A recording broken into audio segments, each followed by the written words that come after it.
মেয়েদের জন্য চালু হচ্ছে সর্বজনীন উপবৃত্তি সুবিধা।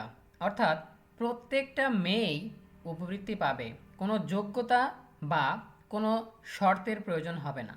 সো এ বিষয়ে সকল তথ্য জানিয়ে দিব আমাদের আজকের ভিডিওতে। যারা এখনও আমাদের চ্যানেলটিকে সাবস্ক্রাইব করনি তারা এখনই সাবস্ক্রাইব করে রাখো, তাহলে পড়াশোনার সকল তথ্য এবং পরামর্শ সবার আগে পেয়ে যাবে।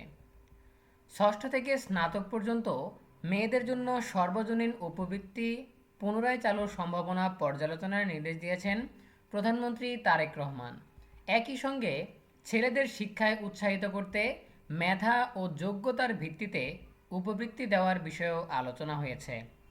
সাবেক প্রধানমন্ত্রী বেগম খালেদা জিয়ার আমলে মেয়েদের জন্য চালু হওয়া সর্বজনীন উপবৃত্তি কর্মসূচির প্রভাব ও অর্জন নিয়েও আলোচনা হয়। ওই সময় মেয়েদের বিদ্যালয়ে উপস্থিতি ও শিক্ষাজীবন অব্যাহত রাখা এবং বাল্যবিবাহ নিরুৎসাহিত করার ক্ষেত্রে সর্বজনীন উপবৃত্তির ইতিবাচক প্রভাবের বিষয়গুলো বৈঠকে উঠে আসে। এর পরিপ্রেক্ষিতে ষষ্ঠ থেকে স্নাতক পর্যন্ত মেয়েদের জন্য সর্বজনীন উপবৃত্তি পুনরায় চালুর সম্ভাবনা পর্যালোচনার নির্দেশ দেন প্রধানমন্ত্রী। এ বিষয়ে সম্ভাব্য ব্যয়, উপকারভোগীর সংখ্যা, বাস্তবায়ন পদ্ধতি এবং প্রত্যাশিত সামাজিক ও শিক্ষাগত প্রভাব বিশ্লেষণ করে একটি সুস্পষ্ট প্রস্তাব প্রণয়নের উপর গুরুত্ব আরোপ করা হয়। একই সঙ্গে ছেলেদের শিক্ষায় উৎসাহিত করতে মেধা ও যোগ্যতার ভিত্তিতে উপবৃত্তি দেওয়ার বিষয়েও বৈঠকে আলোচনা হয়। বৈঠকে শিক্ষার্থীদের পুষ্টি ও স্বাস্থ্যের সুরক্ষার বিষয়টিকেও শিক্ষার মান উন্নয়নের সঙ্গে সমান গুরুত্ব দেওয়া হয়। বিদ্যালয় পর্যায়ে মিড ডে মিল কার্যক্রমের ব্যবস্থাপনা, খাবারের পুষ্টিমান এবং শিশুদের জন্য নিরাপদ খাদ্য প্রস্তুত ও সরবরাহ নিশ্চিত করার বিভিন্ন দিক নিয়ে বিস্তারিত আলোচনা হয়।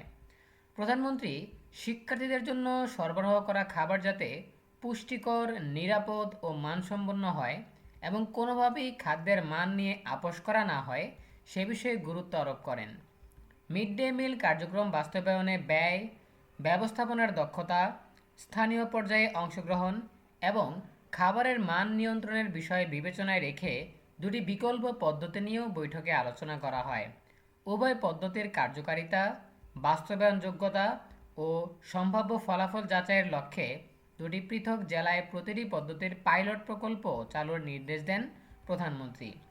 বৈঠকে উপস্থিত ছিলেন শিক্ষামন্ত্রী আ.ন.ম এহসানুল হক মিলন, প্রধানমন্ত্রীর শিক্ষা বিষয়ক উপদেষ্টা ও প্রধানমন্ত্রীর মুখপাত্র মাহাদি আমিন, শিক্ষা সচিব আব্দুল খালেক, প্রধানমন্ত্রীর অতিরিক্ত প্রেস সচিব আতিকুর রহমান রুমন সহ সংশ্লিষ্ট কর্মকর্তারা।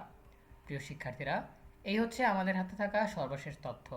এখান থেকে আমরা জানতে পারলাম মেয়েদের জন্য সর্বজনীন উপবৃত্তি চালুর বিষয়ে আবারও প্রস্তাব প্রণয়ন করা হচ্ছে।